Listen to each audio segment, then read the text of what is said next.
ยังเก็บมันไว้อยู่หรือบอกเสื้อตัวนั้นที่เซ็นให้กันก่อนจากลามีแต่หอยยิ้มหูเก่าที่เคยถ่ายกันมาจำได้บอกว่าในภาพนั้นมีไผแด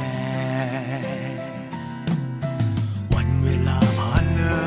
ยแต่ยังบ่เคยจะลืมเลือนเปรียบดังเหมือนทุกอย่างได้เกิดขึ้นในมือวาน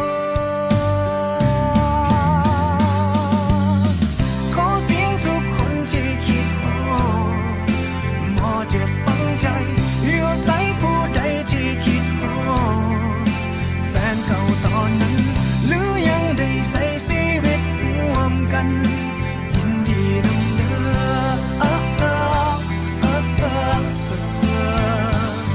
คิดฮอดกินซอขาวสาวเปียกผมห้องเฮียนบ่มีพัดลมก็ยังตั้งใจศึกษา